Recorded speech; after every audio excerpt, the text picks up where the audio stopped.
Bugün sizlerle Excel'de düşey ara ve köprü bağlantısı oluşturma konusunu işleyeceğiz. Eğer hazırsanız videomuza başlayabiliriz.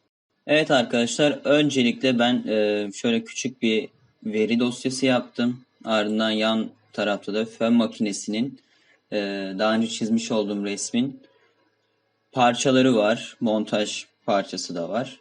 Şu şekilde arkadaşlar 3 adet parça resmim var ve de bir tane de montaj resmim var. Ben bunları bir tablo şeklinde hem düşey ara ve köprü bağlantısını göstermek üzere oluşturdum. Şöyle dosyada da göstereyim.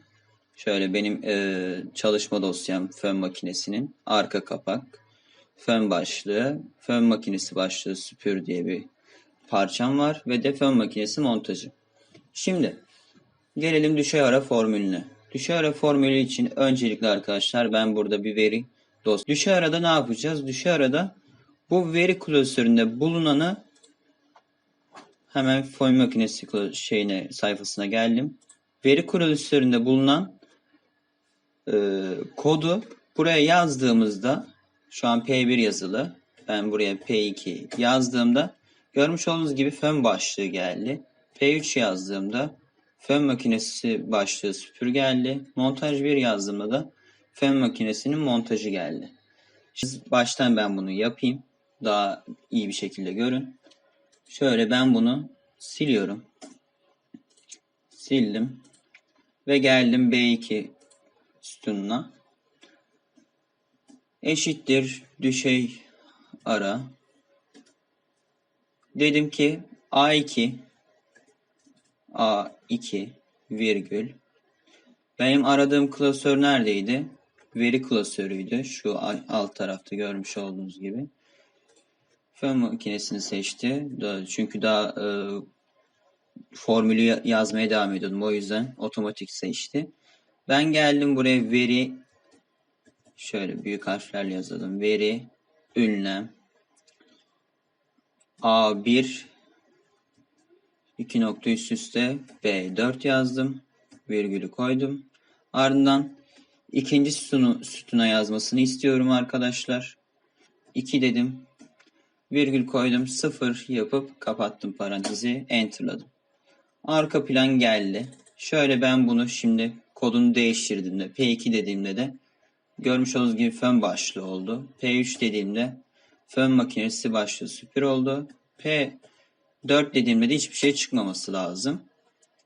Şöyle ben buraya .sldprt yazdım ve d.pdf diye yazdım.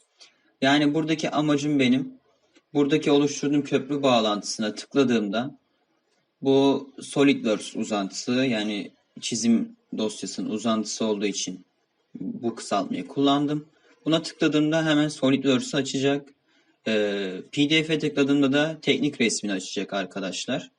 Şöyle PDF'e tıkladım.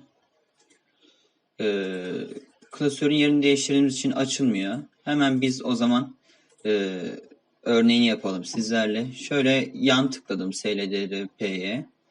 Köprüyü bir kaldır dedim ilk baş. Ardından tekrardan sağa tıklayarak köprüyü açtım.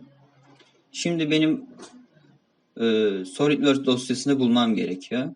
Hemen şöyle benim part 1 parçam olduğu için onun dosyasını seçmesini istiyorum arkadaşlar. Şöyle arka plan dosyası SolidWorks dosyasını seçtim. Uyguladım. Ardından bunun da köprüsünü kaldırdım.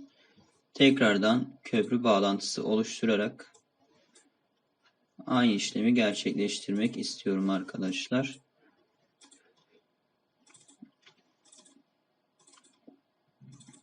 Evet, burada da arka kapağın PDF dosyasını seçtim ve onayladım. Şimdi SolidWorks dosyasına tıklıyorum arkadaşlar ve benim ekranıma SolidWorks parça çizimi gelecek.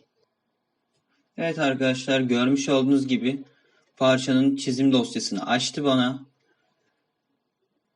Bunu kapatalım. PDF'e de tıkladığımızda da hem düşey ara formülü hem de köprü bağlantısı sizin için oldukça kolaylık sağlayacaktır.